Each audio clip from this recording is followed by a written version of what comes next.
¿Cómo están, estimados estudiantes? Les habla la licenciada Sandra Herrera. Vamos a avanzar el tema de series de tiempo. Primero definamos qué es una serie de tiempo. Es un conjunto de datos que han sido registrados durante un periodo de tiempo. Este periodo puede ser semanal, mensual, trimestral, anual o puede ser de mayor tiempo, cada 5 años, cada 10 años, el tiempo que uno necesite registrar sus datos. Esto es un análisis historial. Puede ser de una empresa que necesite, por ejemplo, saber cómo han ido mejorando o empeorando sus ventas. Este análisis historial de sus ventas va a ser utilizado por los directivos de esta empresa posteriormente para tomar decisiones en el presente o para que realicen pronósticos y planeación a largo plazo. Ahora también podría tratarse el historial de un tipo de cambio, puede ser el historial de una tasa de crecimiento o de alguna otra variable que yo quiera registrar a través del tiempo y analizar cómo ha ido cambiando en todo ese lapso de tiempo. Veamos entonces un ejemplo. Aquí yo tengo un gráfico donde vamos a ver a Bolivia las exportaciones según su actividad económica.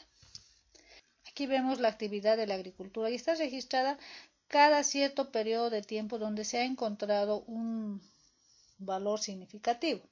Por ejemplo, de aquí del año 1992 al 1994 ha habido un pequeño incremento, luego siguió incrementando al año 1999, del 99 al 2008 tuvimos un incremento más notorio y así sucesivamente, a tal punto que el 2014 es donde se ve que se dio el mayor incremento en las exportaciones agrícolas. Entonces, esta es una serie de tiempo. Ahora, en un mismo gráfico de serie de tiempo se pueden poner varias para poder hacer un análisis comparativo. Como por ejemplo, acá tenemos de la actividad de los hidrocarburos para ver cómo han sido sus exportaciones. Tenemos la actividad de las exportaciones de minerales, de la industria manufacturera y la última de las exportaciones y efectos personales. Entonces, cuando uno ve varias series de tiempo en un mismo gráfico es con fines de comparar cómo ha ido cambiando en los mismos periodos de tiempo. Por ejemplo, en este caso, en las exportaciones, la actividad que más ha exportado ha sido la de los hidrocarburos. La que le sigue sería la industria manufacturera y posteriormente los minerales. Y esto ocurrió el año 2014. En el año 2019, que es la gestión anterior, cambió el orden. La actividad que más exportó fue la de manufacturera, luego siguió los hidrocarburos y los minerales. Tenemos también otro ejemplo. Aquí tenemos la representación del comercio exterior de Bolivia por años del año 1992 al 2019. La línea azul representa las exportaciones y es una serie de tiempo que ha sido registrada año a año. Si nos fijamos, el año 2014 aparece el año en que se hizo mayor cantidad de exportaciones. Como está expresado en millones de dólares, aquí tenemos 13.034 millones de dólares que se exportaron de Bolivia. Y la línea de color rojo representa la serie de tiempo de las importaciones. Igual el año 2014 fue el año en el que hubo mayor importación de productos. La diferencia entre estas dos líneas genera el saldo comercial. El saldo comercial en este caso no está representado por una línea de una serie de tiempo, pero está representado por estas barritas que nos permiten ver la diferencia que existe entre importación y exportación. Cuando hay una diferencia positiva, quiere decir que cuando las exportaciones son mayores que las importaciones, se dice que ha habido un superávit. En cambio, lo contrario, se dice que ha habido un déficit. Nosotros podemos analizar el saldo comercial también como una serie de tiempo y podemos darnos cuenta que el año 2014 fue el año en el que tuvimos todavía superávit, o sea, mayor cantidad de exportaciones que de importaciones. A partir de ese año empezó a haber un déficit hemos importado mayor cantidad de productos de lo que hemos exportado. Veamos entonces cuáles son los componentes de una serie de tiempo. Tenemos en primer lugar la tendencia secular. La tendencia secular es aquella tendencia a largo plazo, donde no se considera las alteraciones que pueden haber en medio en una serie de tiempo. Por ejemplo, aquí tenemos la evolución del número de usuarios con conexión a banda angosta. Antes la conexión de Internet venía de banda angosta. Entonces podemos ver que ha sido expresado en varios años. Cada semestre tenemos aquí registrado y cada mes, cada puntito corresponde a cada mes. Entonces vemos que ha habido una disminución de la cantidad del número de usuarios. Pero la línea de tendencia a largo plazo, tengo que ver todo en uno, o sea, todo el cambio que ha habido desde la primera fecha hasta la última fecha que se ve en mi serie de tiempo. Entonces acá vemos que tiene una tendencia decreciente. En este otro ejemplo estamos hablando de la cantidad de usuarios de conexión a banda ancha, que es lo que actualmente utilizamos en Internet. Entonces acá ha habido una tendencia a largo plazo creciente. Ahora también se puede ver en una serie de tiempo, como en un diagrama de dispersión, si esta tendencia puede ser lineal o no lineal. Nuestras series de tiempo son como diagramas de dispersión, con la diferencia de que la variable X es la variable tiempo. Otro componente de una serie de tiempo es una variación cíclica. Una variación cíclica es un ascenso y descenso en una serie de tiempo en periodos mayores de un año. ¿Qué quiere decir? Que cuando yo observo una serie de tiempo y encuentro este comportamiento como el que vemos en este ejemplo en las exportaciones de esta empresa, donde empieza a incrementar las exportaciones del año 1965 al 1970 y luego vuelve a disminuir hasta el 1975, vuelve a incrementar hasta el año 1980, vuelve a disminuir y así sucesivamente. Vemos un comportamiento como cíclico mayor a un año. Entonces, en este caso estamos viendo el componente de variación cíclica.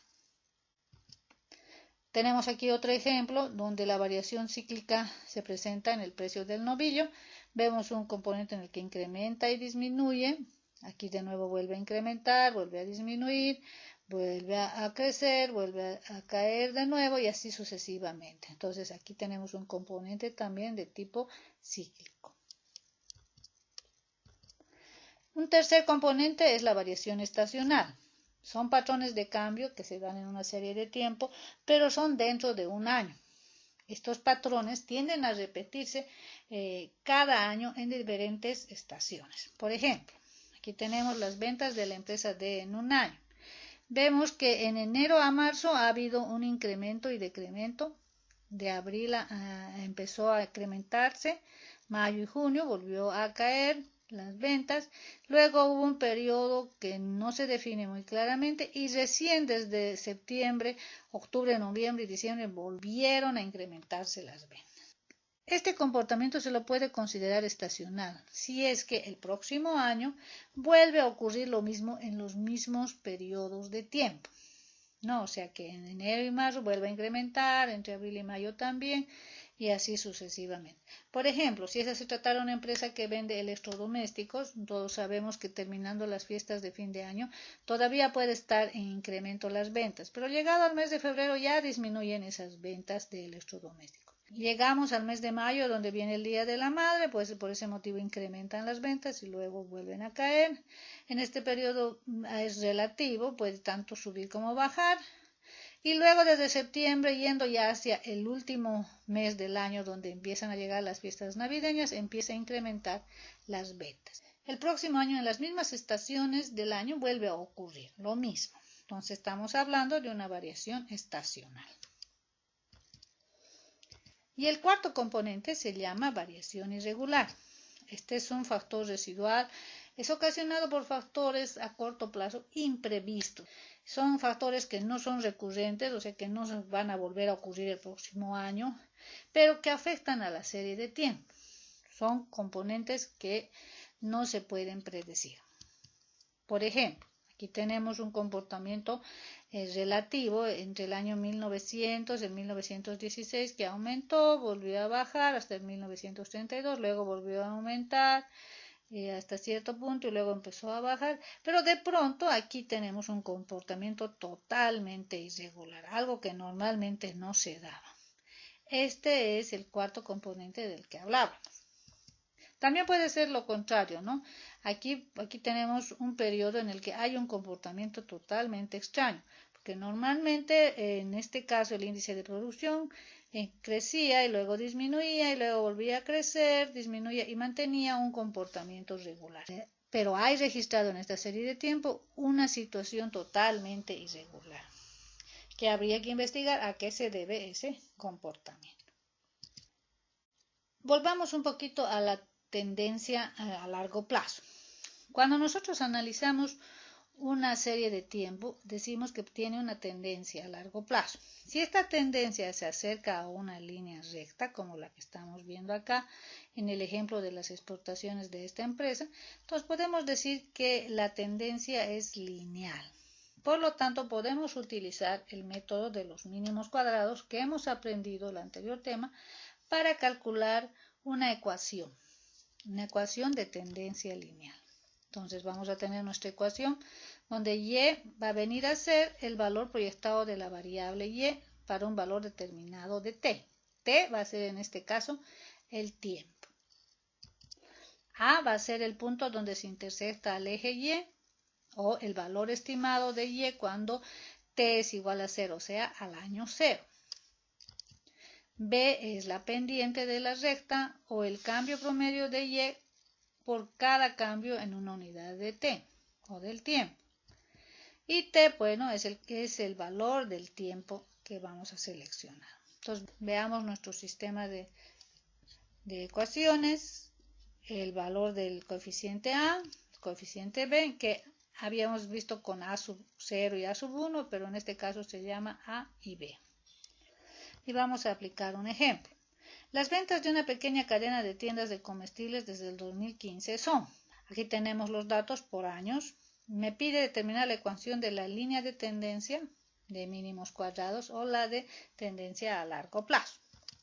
Entonces, haciendo el gráfico, vemos registrado aquí la serie de tiempo de las ventas y puede tener una tendencia lineal, por lo tanto vamos a aplicar nuestra ecuación. Hacemos la creación primero de lo que se llama la variable tiempo, la t. No puedo utilizar estos años como están, los voy a enumerar. Va a ser el año 1, el año 2, el año 3, el año 4 y el año 5. Luego voy a obtener la t al cuadrado, elevando al cuadrado cada uno de estos valores. 1 al cuadrado, 2 al cuadrado, 3 al cuadrado, 4 al cuadrado y 5 al cuadrado.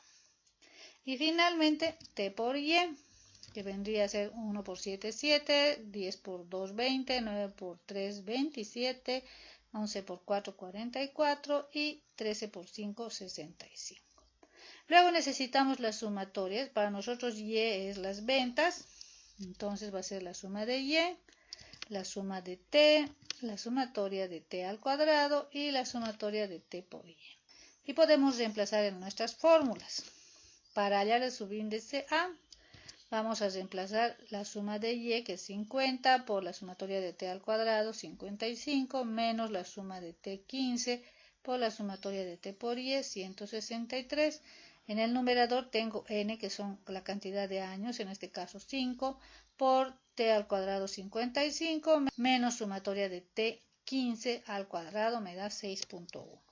En la otra fórmula, n viene a ser 5 por t por y 163, menos sumatoria de y 50 por sumatoria de t 15 sobre el mismo denominador, ¿no? ¿Cuántos años hay? 5 por 55 menos suma de t 15 al cuadrado me da 1.3. Estos vendrían a ser los coeficientes para formar mi ecuación de tendencia de mínimos cuadrados. Entonces, acá que tenemos, este 6.1 en este caso representa la cantidad de y o de ventas cuando estoy hablando de t igual a 0 o del año 0. ¿Y cuál sería el año 0? Si el año 2015 es el año 1, el año anterior, el 2014, va a ser el año 0. Entonces, el año 2014 mis ventas fueron de 6.1 millones de dólares. Y este 1.3 es la pendiente, que quiere decir que cuando aumenta un año, o sea, yo estoy hablando de un año más, mi venta aumenta en 1.3 millones de dólares.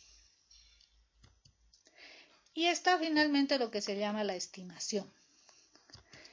La estimación, que sobre todo se utiliza cuando se habla de ventas, producción o otros datos que tienen una aproximación a la tendencia lineal, y que por eso he usado la ecuación de los mínimos cuadrados. Puedo yo utilizar esta ecuación para estimar las ventas para algún periodo futuro. Algunos investigadores proponen que no se proyecte datos a no más de n entre dos periodos futuros. Otros proponen que no sea a más de 2 años, sobre todo en aquellas áreas de cambio económico rápido. Bien, volviendo al ejercicio anterior, entonces ya teníamos la ecuación de mínimos cuadrados o de tendencia a largo plazo. Vamos a hacer el cálculo de hasta cuántos años podemos proyectar, suponiendo que utilicemos la idea de que sea hasta n dividido entre 2, o sea, 5 entre 2 son 5 años, entre 2, hasta 2.5 años o 3 años yo puedo hacer mi proyección. Si yo quiero saber entonces de cuánto serán las ventas en el año 2021, vamos a reemplazar en nuestra ecuación. ¿Por qué pongo aquí 7? Porque el año 2019 era el año 5, entonces el año 2021 va a ser el año 7. Me daría unas ventas de 15.2 millones de dólares.